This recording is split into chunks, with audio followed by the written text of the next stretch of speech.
And keep going with what you do. That sounds really cool. Yeah, so I'm a junior right now at North Central, so I'll graduate next spring, elementary education major. So not typically the type that would be doing that graphic design type stuff, but I kind of got into it more in high school and then just kind of carried it with me. I haven't really been taking classes or anything, but just kind of developed it on my own, and it's just kind of like a fun side thing I've been doing for a while. A lot of work for the football team, obviously, as he knows, just kind of doing some fun stuff, but yeah, it's just been, I think it's been a good skill to have. So my freshman year, I decided to go into the sports information department at North Central College because one of my brother's friends was actually in the department, and my brother did track there, so it was just kind of an easy way in. I didn't really know much about it going in. And all I told him was I have a little bit of graphic design work, and that's pretty much it. But I did that for now 3 years it's been, and it was honestly an awesome job. We did a lot of with like game day live tweeting and Instagramming and stuff like that. I took photos at big events. I got to go to a couple national championships, which was awesome. The football national championship, the track national championships. I got to work those events and be on the field, which was like crazy, really cool. So you were on the field kind of like reporting on what was going on. And yeah, I kind of but as like a student end. So I'd be logged into the Twitter and be taking videos and photos and stuff like that. I had some graphic pre-templates set up. So like if there was a touchdown or something, I'd tweet out one of the graphics I made. So it's nice. A lot of really cool stuff. Yeah. At the national championship, there was one race left. And if the guys, they had to get certain places. And if they placed in those places, then North Central won the national championship.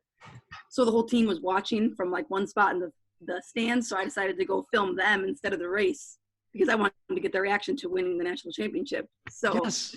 Yeah, so I filmed them, and it was like the kids were crying. It was like the coolest like thing I've ever gotten. Like it's so awesome. They still have it pinned as like their tweet from like 3 years ago because it's such a cool tweet, just seeing those reactions. And you knew it was going to happen. Yeah, I mean, I was hoping it was going to happen. I just took a chance. And yeah, so I guess we'll even back up before that, my sophomore year, after I started working in the sports information department for a while, I told him like, hey, there's some really cool stuff you could be doing with your football team. Like, we should try some of it.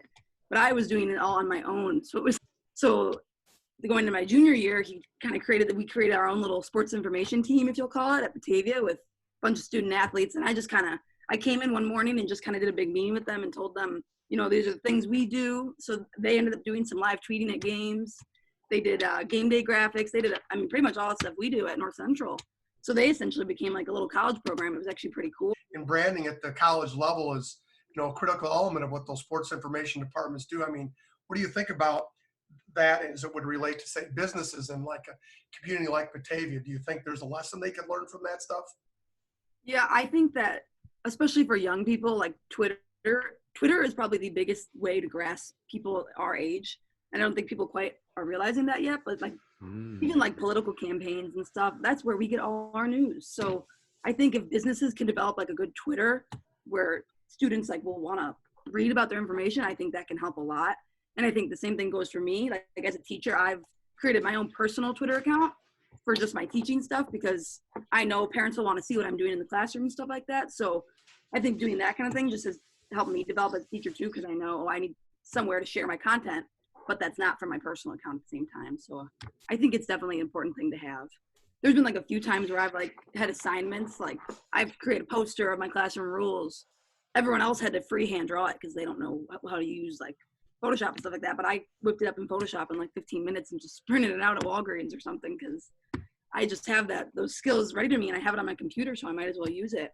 And then like I have to create portfolios and stuff for different classes. So just having that design background, I think really helps me create quality things that my teachers are always pretty impressed with. But for me, it's not that hard. I just kind of use my background and create those things. So I think it's definitely helped me have that advantage of being able to create good content for things like that.